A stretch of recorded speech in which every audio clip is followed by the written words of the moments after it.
Good morning my dear student. आज हम पढ़ते हैं कक्षा द्वादश का व्यवसाय अध्ययन। आज हम व्यवसाय अध्ययन का अध्याय 3 स्टार्ट करते हैं, जिसका नाम है प्रबंध एवं व्यावसायिक वातावरण, है ना, या प्रबंध के व्यावसायिक वातावरण। इस चैप्टर से आपका 4 नंबर का एक प्रश्न आता है, मतलब इस चैप्टर से 4 नंबर क्वेश्चन आता है। ठीक है बच्चों, तो आज हम पढ़ते हैं व्यावसायिक वातावरण का अर्थ। तो ये व्यावसायिक वातावरण का अर्थ मैं आपको थोड़ा हट के बता रहा हूँ। जो बुक में 50% है 50% नहीं है, तो आपको इस जो बुक में दिया है उसको याद नहीं करना है, जो मैं बता रहा हूँ उसको याद करना है। ठीक है बच्चों, व्यावसायिक वातावरण 2 शब्दों से मिलकर बना है। व्यावसायिक धन वातावरण, मतलब व्यावसायिक वातावरण 2 शब्दों से मिलकर बना है। व्यवसाय धन वातावरण, जिसमें व्यवसाय से आशय मनुष्य को व्यस्त रखने वाली आर्थिक क्रियाओं से लगाया जाता है। मतलब व्यवसाय क्या है, मनुष्य उसमें आर्थिक क्रिया करता है, मतलब धन कमाने के पीछे प्रयत्नशील रहता है वह, या फिर आर्थिक क्रियाओं से संबंधित जो भी कार्य किया जाता है उस कार्य को क्या कहते हैं, व्यवसाय कहते हैं। क्या कहते हैं, व्यवसाय। ठीक है बच्चों। और दूसरा होता है वातावरण। वातावरण से आशय अपने आसपास के फैले आवरण या वातावरण से लगाया जाता है, तो इसे हम क्या कहेंगे, व्यवसायिक वातावरण कहा जाता है। आपको इसी परिभाषा को याद करना होगा, जो बुक में दिया उसे याद मत करना। ठीक है बच्चों, नेक्स्ट आगे चलते हैं। इसमें नेक्स्ट देखते हैं व्यावसायिक वातावरण का महत्व। ठीक है, तो इसका मैं 4 महत्व बता रहा हूँ कि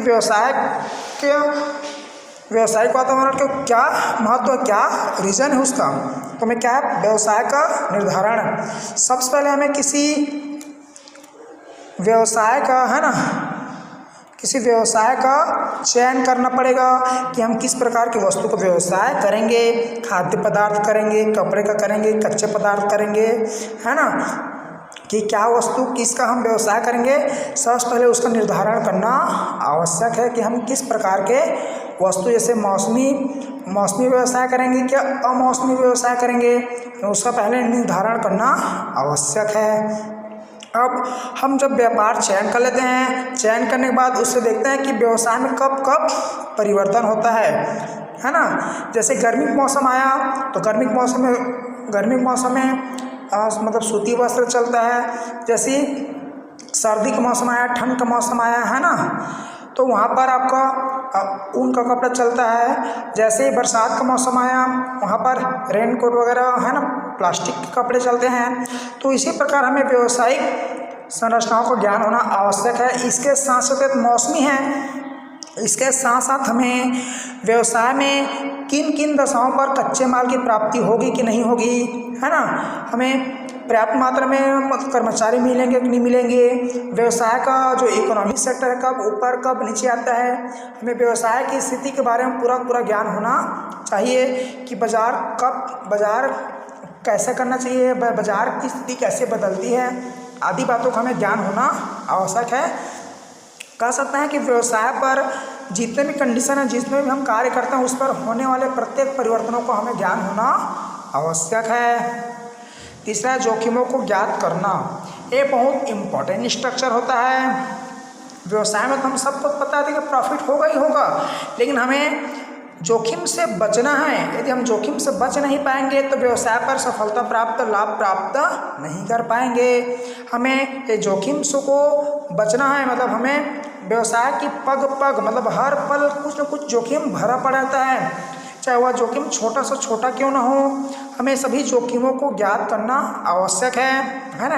यदि हमें जोखिमों का ज्ञान नहीं रहेगा तो हम व्यवसाय को उच्च शिखर तक नहीं ले जा पाएंगे, हमारे व्यवसाय पर हम असफलता प्राप्त करेंगे। इसलिए हमें व्यवसाय के पग पर हमें जोखिमों को ज्ञात करना आवश्यक है, उनको जानना आवश्यक है कि हमें कैसे, क्या जोखिम है, उससे हमें कितना लॉस हो सकता है, उसे कैसा सुधारा जा सकता है। ठीक है बच्चों। चौथा है पर्यावरण के अवसरों का सदुपयोग। मतलब हमें प्रकृति द्वारा निःशुल्क उपहार में बहुत से खाद्य पदार्थ